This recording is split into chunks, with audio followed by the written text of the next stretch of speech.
मुट्ठी बांधे आए जगत में हाथ पसारे जाओगे। खाली हाथों आए थे प्यारे, खाली हाथों जाओगे।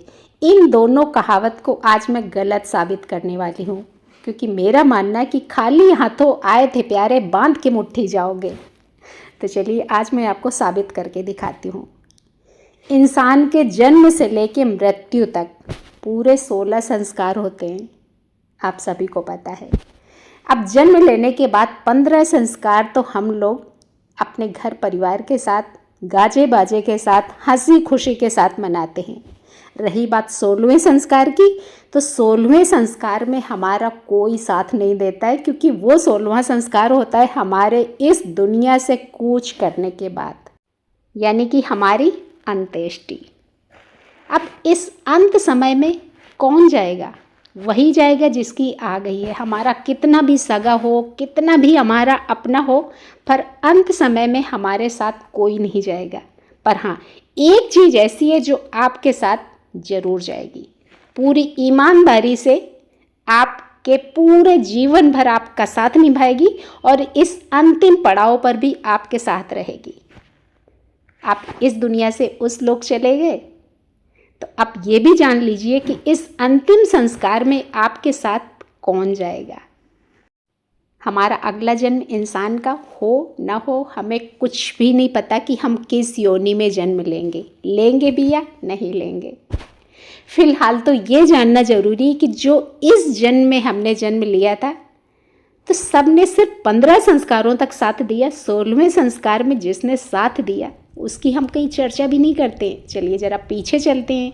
जब हमारी चिता जल रही थी तब हमारा साथ किसने दिया? दबे पांव ये आपके साथ साथ चले थे। आखिरी समय पर कोई आपके साथ नहीं था, सिर्फ यही साथ थे। और माना जाता है कि इनके बिना आपको मुक्ति भी नहीं मिलती, यानी कि लकड़ी। सोचिए कितने मन लकड़ी लगी एक इंसान की चिता जलाने में। प्रकृति को कितना बड़ा मूल्य चुकाना पड़ता है। कुछ पेड़ पक्षियों के घर रहे होंगे, गिलहरियों के घर रहे होंगे, और आखिरी समय में यही पेड़ हमारी चिता बन जाते हैं। इंसान के जीवन से अगर प्रकृति को अलग कर दिया जाए तो कुछ भी नहीं बचता है। जन्म से लेकर मृत्यु तक सिर्फ और सिर्फ प्रकृति के भरोसे। कितना कुछ देती है प्रकृति, और मरते समय भी हमारा साथ नहीं छोड़ती जब हमारे साथ कोई नहीं होता है। तो प्रकृति का हम जितना एहसान माने उतना कम है, क्योंकि प्रकृति की बदौलत ही हम जिंदा हैं और प्रकृति की बदौलत ही हम मर रहे हैं। जीवन भर प्रकृति से हम कुछ ना कुछ लेते रहें, तो क्यों ना अंतिम समय में हम कुछ लौटा के जाएं। कम से कम 2-4 पेड़ तो लगा के जाएं। सिर्फ लगाए ही नहीं, उनकी सेवा का पूरा जिम्मा लें। पेड़ लगाना अलग बात है, पेड़ को पाल पोस के एक परिपक्व बनाना अलग बात है। तो कम से कम अपने हिस्से की जिम्मेदारी उठाएं। कि इतना पर्यावरण का संकट है, जंगल कट रहे हैं, लकड़ियां कट रही हैं, पेड़ कट रहे हैं, तो एक तो हमारे पास विकल्प होता है ये विद्युत शवदाह गृह। जब इनमें हमारे शरीर को जलाया जाएगा तो कितने सारे पेड़ कटने से बच जाएंगे, ज़रा सोचिएगा। अगर हर व्यक्ति ये संकल्प ले कि अंतिम संस्कार हमारा सिर्फ विद्युत दाह गृह में होगा, तो कितने पेड़ कटने से बच सकते हैं, कितनी हरियाली हमारी भविष्य के लिए सुरक्षित रह सकती है। और सही मायनों में यही विरासत होगी जो हम अपनी अगली पीढ़ी को छोड़ के जाने वाले हैं।